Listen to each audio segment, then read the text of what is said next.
Ketika mereka berdua lagi berbincang-bincang, pandangan Marcel teralihkan dengan genangan darah yang keluar dari kamar jenazah. Seketika Marcel merasa mual karena bau anyir darah yang tercium sangat menyengat. Lalu Marcel menepuk dan memegang pundak Mas Kosi. Dan ketika Mas Kosi menoleh, wajah Mas Kosi menjadi sangat pucat. Kedua bola matanya menghilang, serta ada 2 buah kapas yang masih menyumbat di lubang hidungnya Mas Kosi. Pak Eko yang masih membelakangi Mas Kosi hanya diam mematung. Tiba-tiba saat Pak Eko balik badan ke arah Mas Kosi, wajah Pak Eko terlihat sangat pucat. Matanya putih dan mulutnya menganga mengeluarkan darah.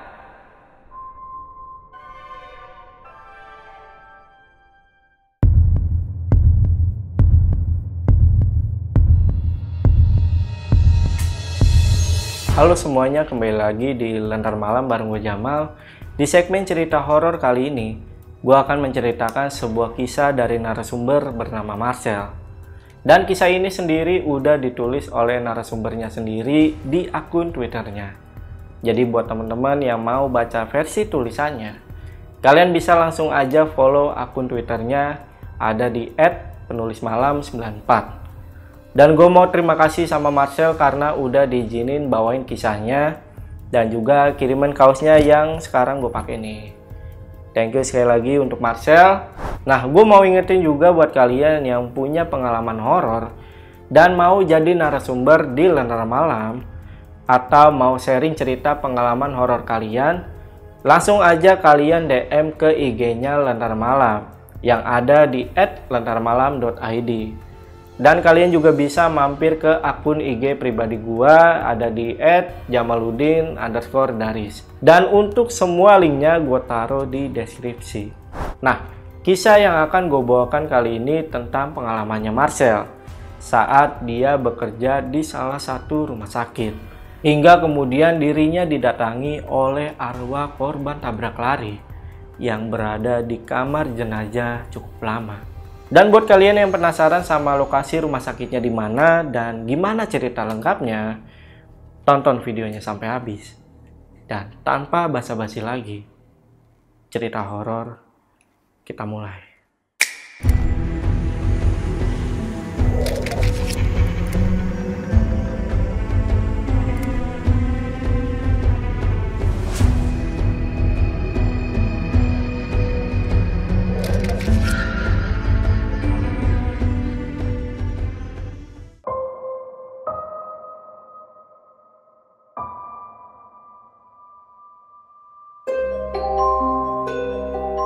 Ini adalah sebuah kisah yang diambil dari narasumber bernama Marcel saat dia masih bekerja sebagai penjaga pos parkir di salah satu rumah sakit Cikarang tahun 2014. Malam itu Marcel mendapat giliran menjaga tiketing di pos parkir pintu keluar kendaraan. Seperti biasa, Marcel lebih sering ambil shift malam karena nggak terlalu banyak kendaraan yang lalu lalang di rumah sakit. Nah, sekitar jam 11 malam, karena keadaan lagi sepi, Marcel ini keluar dari pos tiketing dan bergabung dengan Mas Kosi, petugas yang ada di area parkir, untuk sekedar berbincang dan minum kopi.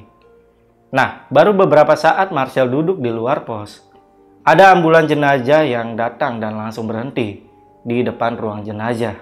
Dan di saat itu juga, ada sebuah mobil dari kepolisian yang ikut memantau.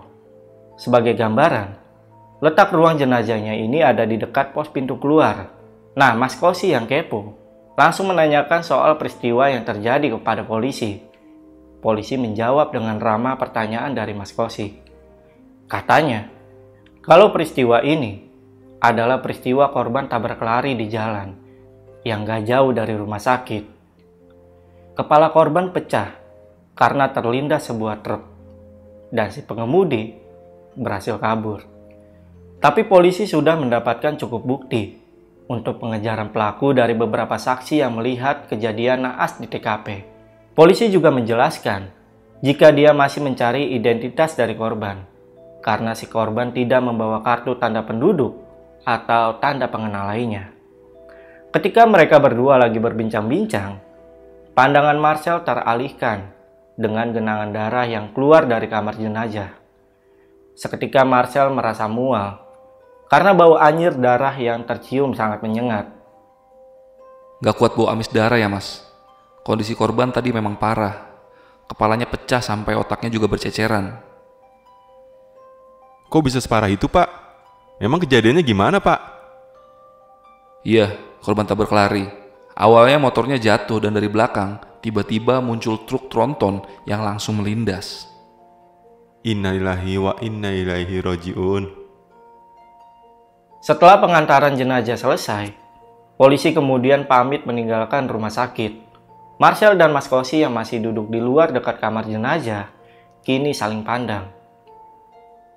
Mas Kosi, ini bau amis darahnya kuat banget ya? Nggak berhenti-berhenti. Kita pindah deh duduknya agak jauhan. Saya juga lama-lama enek nih. Ketika Marcel dan Mas Kosi melanjutkan obrolan, Marcel melihat ada mobil yang ingin keluar dari rumah sakit. Seketika Marcel lari menuju pintu keluar pos parkir untuk membuka palangnya. Sewaktu Marcel ini lari, tiba-tiba Marcel menginjak genangan darah dari kamar mayat yang belum sempat dibersihkan oleh petugas kebersihan. Aduh, kaki gue nginjek bekas genangan darah dari ruang jenazah lagi. Setelah selesai membuka palang parkir, Marcel mencoba membersihkan kakinya dan melepas sepatu yang kena genangan darah tadi. Saat itu semua masih baik-baik aja.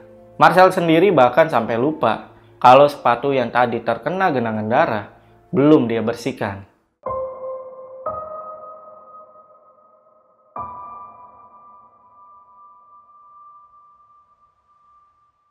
Sampai ketika jam 7 pagi, teman-temannya Marcel yang shift pagi datang. Di sana udah ada Mbak Dea, Pak Agus, dan Mas Joko. Pak Agus, setoran shift malam ada di laci ya. Sudah saya kasih tanda. Sekarang saya pulang dulu pak. Oh iya, lanjut Sel. Selamat istirahat ya. Sel, itu sepatu kamu ya? Kok nggak dibawa? Oh iya, lupa dibawa nih sepatu kotor gua. Mau gue cuci mbak? Mbak Dea memberikan kantong plastik ke Marcel. Kemudian Marcel mengambil sepatunya dan memasukkan sepatunya ke dalam kantong plastik yang diberikan oleh Mbak Dea. Setelah itu Marcel pamit pulang. Sepulangnya dari rumah sakit, Marcel yang merasa udah lelah, kemudian dia mandi dan lanjut tidur. Dia nggak peduli dengan sepatunya yang terkena genangan darah. Nah, setelah beberapa menit Marcel memejamkan mata, Marcel mendengar samar-samar suara tangisan perempuan dari luar pintu kontrakannya. Saat itu Marcel merasa keganggu dengan suara tangisan tersebut. Tapi 5 menit kemudian, suara tangisannya malah semakin keras dan semakin jelas. Marcel yang kehilangan kesabaran, kemudian bangkit mencari sumber suaranya ke luar kontrakannya. Tapi dia lihat gak ada siapa-siapa. Karena memang saat pagi hari, penghuni lain di kontrakannya Marcel rata-rata lagi pada kerja. Nah, saat Marcel kembali merebahkan badannya, tiba-tiba di sebelahnya, Marcel merasa ada yang tidur juga dengannya. Marcel langsung refleks nengok ke samping. Dan pas Marcel nengok, Marcel melihat ada sosok perempuan yang sebagian kepalanya hancur, satu matanya bolong, serta tali pocongnya yang masih mengikat ke atas, menahan bagian kepalanya yang hancur. Lalu mulutnya menyeringai ke arah Marcel. Dan sosok ini berkata, Mas, kok kamu injak darah saya, Mas? Salah saya apa, Mas? Marcel berkali-kali mencoba istighfar dan membaca surat pendek yang dia bisa. Tapi sosok perempuan ini belum juga menghilang. Seketika Marcel teringat soal sepatunya yang terkena genangan darah yang belum dibersihkan. Hingga beberapa saat kemudian, Marcel kebangun dari mimpinya. Nafasnya terengah-engah dan kembali mengingat sosok perempuan mengerikan yang ada di dalam mimpinya tadi. Kejadian yang ada di dalam mimpinya seperti kenyataan. Di saat itu Marcel langsung mengambil sepatunya. Nggak peduli betapa capek dan ngantuknya Marcel, dia maksain dirinya buat cuci sepatunya sampai bersih. Baru setelah itu sepatunya dijemur. Malam harinya Marcel kembali bekerja. Dia menjaga di pos pintu parkir seperti biasanya. Di dalam hatinya, Marcel berharap dia tidak mendapat gangguan penampakan lagi.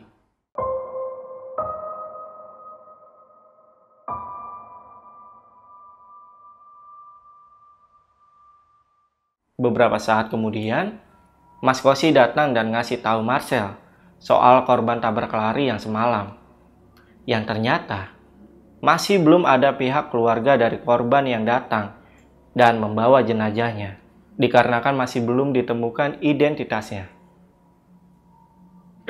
Tahu nggak? Jenazah korban tabrak lari semalam belum ada yang bawa loh. Wah, serius Mas Kosi? Emang bener-bener susah dicari ya identitas korban? Iya, tadi sih kata yang shift pagi sama shift siang, ada beberapa keluarga bersama polisi ngeliat ke ruang jenazah buat mastiin apa korbannya bener-bener berasal dari keluarga mereka atau bukan. Tapi semuanya sih bilang bukan. Mas Kosi juga menambahkan, jika korban tabrak lari yang semalam adalah seorang wanita. Korban ini mengalami kecelakaan sampai kepalanya hancur karena tidak memakai helm. Mendengar hal itu, sontak Marcel teringat akan sosok yang datang di mimpinya tadi pagi. Tapi Marcel nggak cerita tentang kejadian mimpinya ke Mas Kosi. Singkat cerita, sekitar jam 11:30 malam, Marcel mendadak ingin buang air besar. Tanpa pikir panjang, Marcel langsung lari menuju kamar mandi karyawan yang ada di paling ujung dekat basement. Saat itu perasaan Marcel agak tenang, karena saat di depan kamar mandi, Marcel lihat ada seorang perawat wanita yang berdiri membelakangi kamar mandi. Marcel nggak menghiraukan wanita ini. Dia langsung masuk ke kamar mandi. Nah, pada saat dia lagi buang air besar, lampu yang ada di dalam kamar mandinya berkedip-kedip. Duh, gimana sih ini? Masa lampu udah mau rusak ini belum diganti?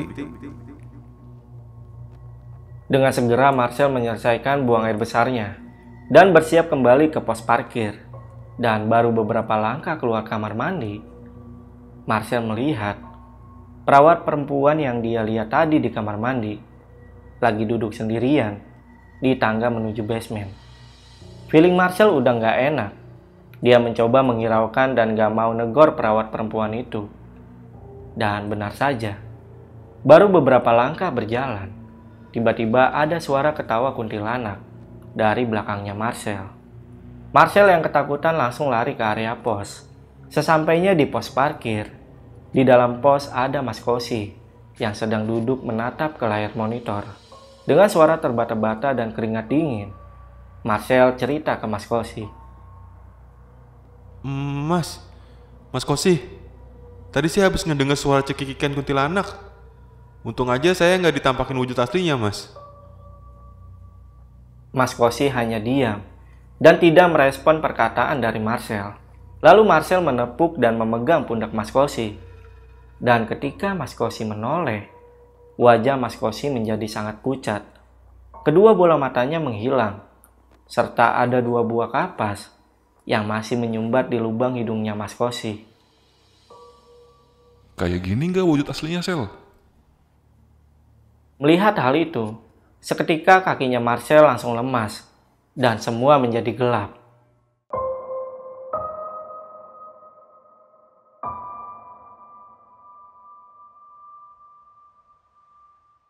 Ketika Marcel membuka mata, tahu-tahu Marcel ini udah ada di ruang IGD rumah sakit.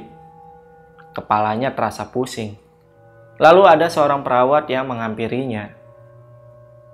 Mas Marcel udah bangun. Kamu sakit apa, Thomas? Sampai malam-malam pingsan gitu? Saya nggak enak badan aja, Mbak. Tapi saya paksain kerja shift malam. Oh alah, ya pantes toh. Mbok ya kalau sakit izin dulu toh. Untung aja semalam ada Pak Supri sama Pak Tony yang bawa kamu ke sini. Saya nggak inget, Mbak. Seingat saya, semalam saya habis buang hajat dari kamar mandi karyawan, terus ke pos parkir, dan semuanya menjadi gelap. Seketika Marcel kembali mengingat peristiwa mencekam yang dialaminya semalam. Nah, perawat ini juga bilang kalau Marcel ditemukan oleh security pingsan di bawah pohon besar depan rumah sakit. Loh, piye toh? Kamu aja pingsan di depan pohon yang ada di depan rumah sakit. Masa iya mbak? Aku sudah sampai depan posko mbak semalam. Marcel kaget bukan main. Tapi dia juga nggak mau nyeritain kejadian yang semalam dialami.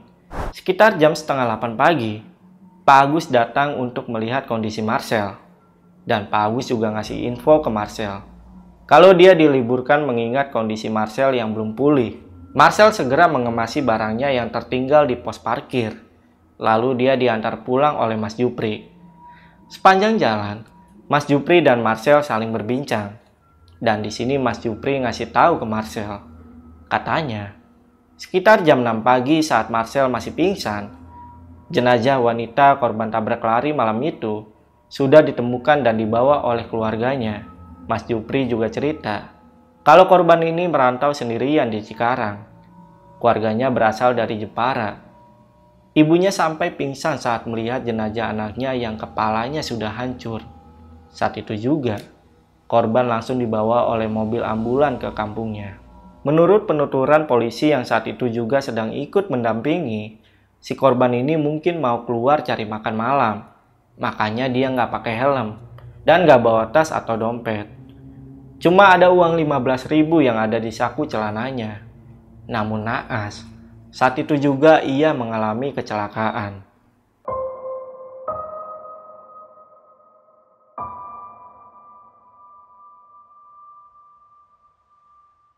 Akhirnya sampailah motor Mas Jupri di depan kontrakannya Marcel. Paginya, Marcel sempatkan untuk mandi dan membersihkan dirinya dari segala hal-hal yang buruk. Dan kejadian arwah korban tabrak lari yang mengganggunya udah nggak pernah muncul di hadapannya lagi. Mungkin arwahnya udah tenang karena udah bertemu dengan keluarganya. Dan juga sudah disempurnakan sebelum dikebumikan. Gak lupa Marcel juga ikut mendoakan supaya arwahnya bisa kembali pulang dengan tenang dan diampuni segala dosanya. Setelah kejadian Marcel pingsan di rumah sakit, Marcel kemudian menceritakan pengalaman horornya ke Mas Kosi. Mas Kosi yang saat itu sedang satu shift sama Marcel, kemudian bercerita tentang kejadian yang hampir sama dengan pengalaman Marcel.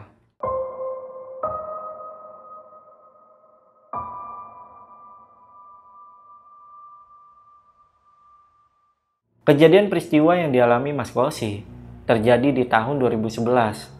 Tepatnya di kala itu, dia sedang shift malam dan diminta untuk menjaga di basement rumah sakit. Karena banyak aduan, jika helm para karyawan rumah sakit hilang ketika mereka pulang dari shift malam. Mas Kosi yang saat itu masih menjadi karyawan baru, dia sama sekali belum tahu jika lokasi yang ada di basement adalah lokasi yang cukup angker di rumah sakit ini. Mas Kosi menjelaskan, jika saat pergantian shift siang menuju shift malam, dia sebenarnya udah dikasih tahu oleh seniornya. Sebut aja namanya Mas Pram. Mas Pram sempat bilang ke Mas Kosi, kalau ada tugas jaga di basement, lebih baik jangan nekat standby lama-lama di sana. Takutnya bisa sawan kalau semalaman jaga di basement. Mas Kosi hanya mengatakan iya dan mengangguk saja karena dia masih anak baru dan dia enggan banyak bertanya tentang basement tersebut. Singkat cerita, saat itu Mas Kosi udah siap bertugas.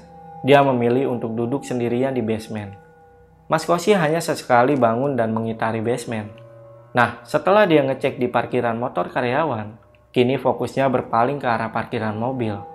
Ya saat itu cuma ada 2 mobil pasien dan 1 mobil dokter yang dia tahu dari catatan parkir yang dikasih dari Mas Pram. Setelah jalan beberapa langkah, Mas Kosi melihat ke arah mobil jenazah yang terlihat sudah tua dan keropos. Dia merasa bingung karena tidak ada mobil jenazah dari catatan parkir yang dia pegang. Loh, ini ada mobil ambulan jenazah, kok nggak dicatat dalam checklist kendaraan ya? Ya udah, tak catat sendiri aja wes, biar nggak ketinggalan. Kemudian Mas Kosi mendekat ke arah plat nomor kendaraannya supaya dia bisa melihat lebih jelas. Dan setelah dia mencatat nomor platnya, Dia dikejutkan dengan penampakan dua sosok pocong yang sedang duduk di kemudi supir dan di bangku jok depan. Keringat dingin mulai membasahi wajah Mas Kosi sambil mengucek-ngucek matanya. Dia mencoba untuk tetap tenang. Kemudian dengan perlahan, Mas Kosi meninggalkan mobil jenazah. Tapi baru beberapa langkah dia jalan, tiba-tiba terdengar suara dari dalam mobil. Seketika Mas Kosi melihat ke dalam mobil jenazah. Dia berpikir, takutnya ada seseorang yang terkunci di dalam mobil jenazah.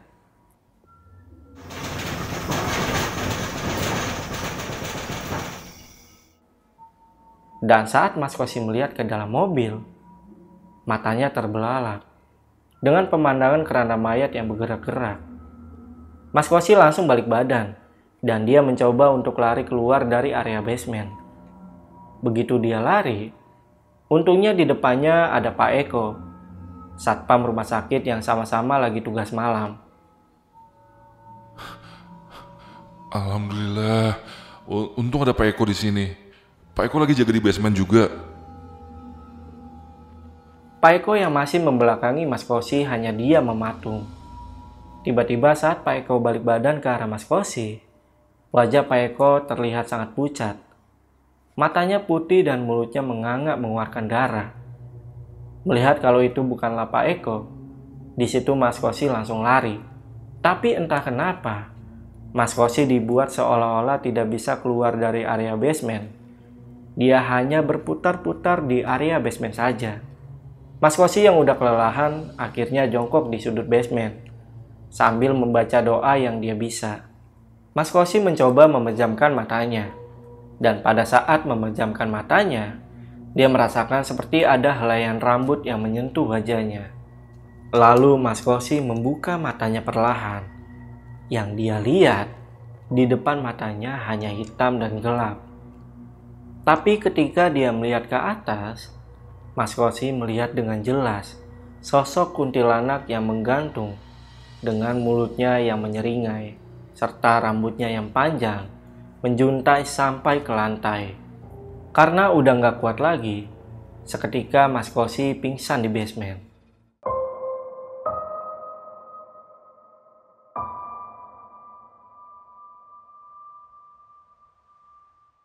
Pagi harinya Mas Kosi dibangunkan oleh cleaning service yang ingin membuang sampah. Mas, bangun mas. Kok ada di sini, Mas? Loh, memang saya ada di mana?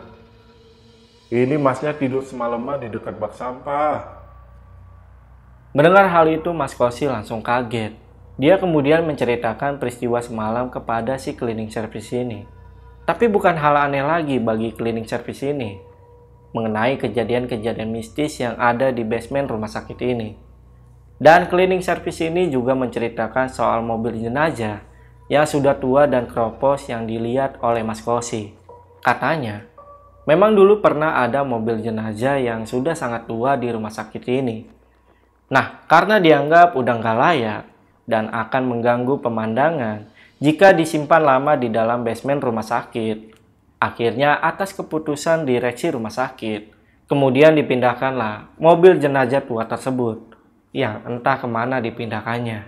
Tapi menurut beberapa orang, mereka masih sering melihat mobil jenazah tersebut kembali terparkir di basement rumah sakit ini. Gak lama berbincang, cleaning service ini berpamitan untuk kembali bertugas. Karena masih penasaran, Mas Kosi melihat kembali ke dalam basement. Dia melihat sekeliling basement, masih sama seperti malam ketika dia bertugas. Hanya saja kini mobil jenazah tua yang dia temukan tadi malam udah gak ada lagi.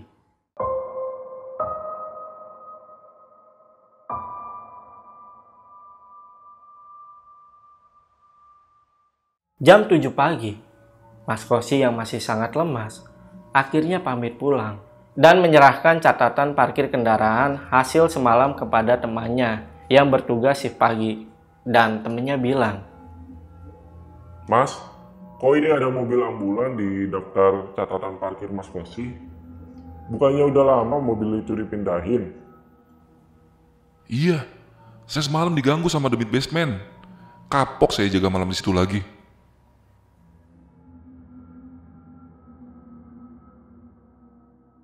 Oke, itu tadi cerita horor untuk video kali ini, dan semoga teman-teman yang profesinya sama kayak Marcel atau Mas Kosi, kalian nggak mengalami kejadian-kejadian seperti cerita kali ini.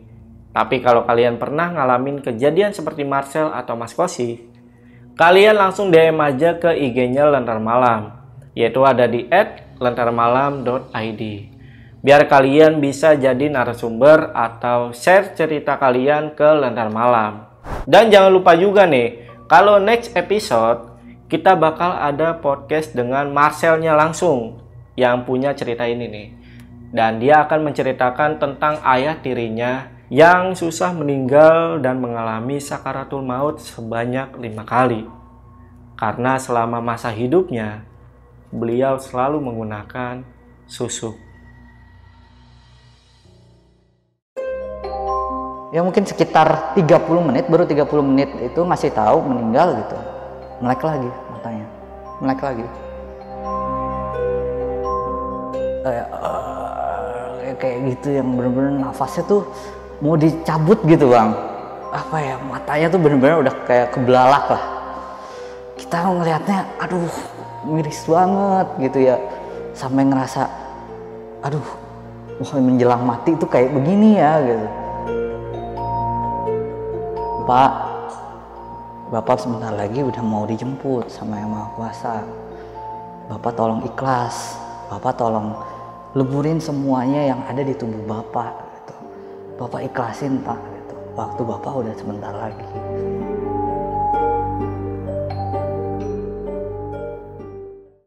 Nah, buat kalian yang penasaran sama episode selanjutnya, kalian komen di bawah biar gue cepet-cepet upload videonya.